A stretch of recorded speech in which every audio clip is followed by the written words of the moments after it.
First coined by environmentalist Jay Westerveld in the 80s regarding abusive claims from the hospitality industry, greenwashing has come a very long way since. It can be defined as a communication or marketing strategy which consists in highlighting ecological references or arguments in order to create an eco-responsible image in the eyes of the audience, while the reality does not correspond or hardly corresponds to the promotional message.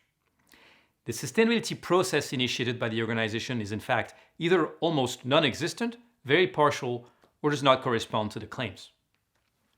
In France, a recent study by ADEME, the Environmental Transition Agency, and ARPP, the advertising regulatory body, evidenced that more than 11% of all ads resort to greenwashing, reaching the highest in 10 years, namely since the beginning of their analysis.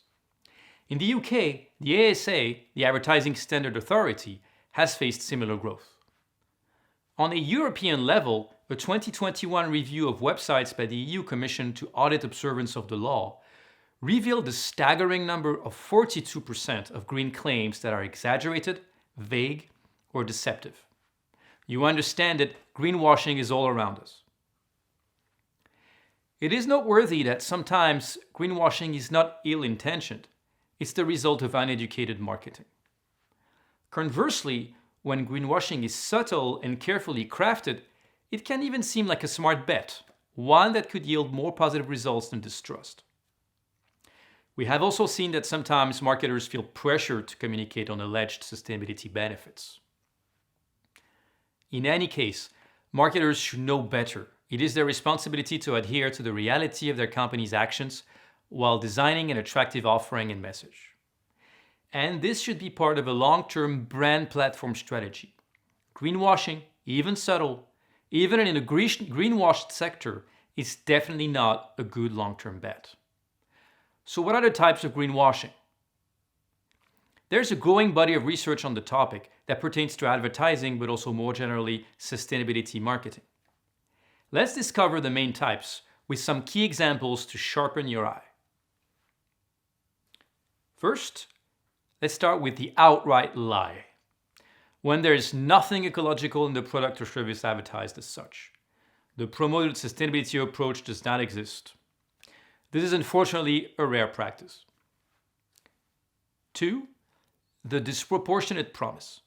It is one of the most commonly used techniques. The product or service has an ecological interest, but it does not make it harmless or beneficial for the environment. However, the message omits this precision and suggests an ecological interest higher than reality, or even suggests a total absence of impact for the product or service on the environment. Sometimes the sustainability approach exists, but is not as developed as the message claims or suggests. A recent ad by airline company Lufthansa was showing a plane and a planet, with the following claim, "Connecting the world, protecting its future." It was allegedly part of a wider campaign by Lufthansa that provided detailed information about the company's environmental actions. Do you think this is a disproportionate promise? The ASA in the UK certainly thought so. They decided to ban the ad for exaggeratedly promoting guilt-free flying, stating that there was currently no environmental initiatives or commercially viable technologies in the aviation industry which would substantiate this absolute green claim. 3. Moving on to green lighting. Very common as well. It occurs when company communications spotlight a particularly green feature of its operations or products, however small, in order to draw attention away from environmentally damaging activities being conducted elsewhere. A common practice, for instance, with large banks who claim to be green bond champions when their fossil fuel assets and financing remain much larger. 4. Vague words or fluffy language. In that case, the vocabulary used is imprecise, too general, and is not defined in the message. Let's take a recent example of a Unilever ad for its detergent Persil. The claim was, "Tough on strains, kinder to our planet."